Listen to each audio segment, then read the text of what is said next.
மறைந்த திரு கேப்டன் விஜயகாந்த் அவர்களின் ஆத்மா சாந்தியடைய இறைவனிடம் பிரார்த்தித்து இந்த பதிவை இடுகிறேன். இன்றைய தமிழ் திரையுலக பிரபலங்கள் கண்ணீர் வடித்து கொண்டிருக்கிறார்கள். அந்த கண்ணீரில் உப்பு இருக்குதா, பேஸ்ட் இருக்குதா அப்படிங்கிறத அவங்கவுங்களை கேட்டுக்கிட்டோம். இன்றைக்கு தமிழ் திரையுலகம் மிகப்பெரிய இன்னல்களை சந்தித்து கொண்டிருக்கிறது. பிரபலமாக இருக்கணும் அப்படின்னா தான் படம் பண்ண முடியுன்ற சூழ்நிலைக்கு வந்தாச்சு. அந்த பிரபலங்களே கூட ஒரு படம் பண்ணணும் அப்படின்னு நினச்சாங்கனாக்கா, ஒன்று சன் டிவி, இன்னொன்று ரெட் ஜெயண்ட்டு, அதுக்கப்புறம் லைக்கா, இதுக்கப்புறம் அவங்க அந்த படத்தை ரிலீஸ் பண்ணணும் அப்படின்னு நினச்சாக்கா ஒரு நேரு ஸ்டேடியத்தில் வச்சு அதுக்கான விளம்பரத்தை தேடிக்கொண்டால் வழிய அந்த படம் ரிலீஸ் ஆகாது. இதையெல்லாம் தாண்டி அந்த படம் ஓரளவுக்கு ஓடணும் அப்படின்னு நினச்சா ப்ளூ சட்டை மாறன் அவர்களுடைய விமர்சனத்திலேருந்து நம்ம தப்பிக்கணும். இதெல்லாம் நடக்கிறது, இதுதான் நடந்துக்கிட்டு இருக்க நடைமுறை.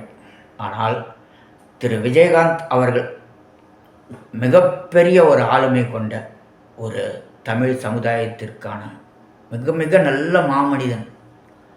அவர் இருந்திருந்தால் அவர் ஒரு 10 வருஷமாக ஆக்டிவாக இல்லை. அதனால் தமிழ் திரையுலகம் மிகப்பெரிய இழப்புகளை சந்தித்து கொண்டிருக்கிறது. மிக முக்கியமாக திரைப்பிரபலமாக இருந்தால் இன்றைக்கி அரசியல்வாதிகிட்ட போய் ஒண்டிக்கிறாங்க, அவங்களுடைய படத்துக்கு கெல்லா கட்டிக்கிறாங்க.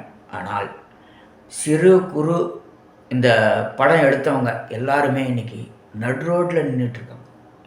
அந்த படம் ரிலீஸ் பண்ணுறதுக்கான யாரும் ஒரு ஸ்டெப்பு எடுக்கலை. இல்லை இந்த அரசாங்கம் செய்யுமாங்கிறது மிகப்பெரிய கேள்விக்குறி. ஆனால் திரு விஜயகாந்த் என்கிற ஒரு மாமனிதர் இருந்திருந்தால் இது நடந்திருக்குமா அப்படிங்கிறதான் இன்றைக்கி மிகப்பெரிய கேள்விக்குறி.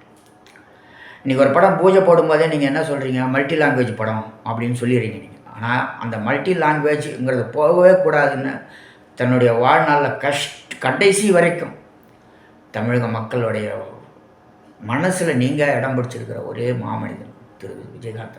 வேறு எந்த லாங்குவேஜும் நான் பண்ண மாட்டேன், எனக்கு தமிழ் ஒன்று தான் அப்படின்னு சொல்லி தன்னுடைய இன்னுயிர், அதாவது எப்படி சொல்கிறதுன்னு தெரியல.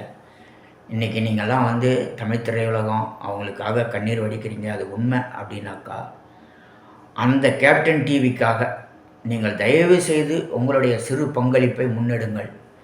அதே மாதிரி கேப்டன் டிவி நிர்வாகத்துக்கு என்னுடைய மிக மிக சின்னதொரு வேண்டுகோள், தயவு செய்து சின்ன சின்ன படங்கள் நிறைய இருக்குது, அதை ரிலீஸ் பண்ணுறதுக்கான உங்களால் முடிஞ்சது செய்யுங்க.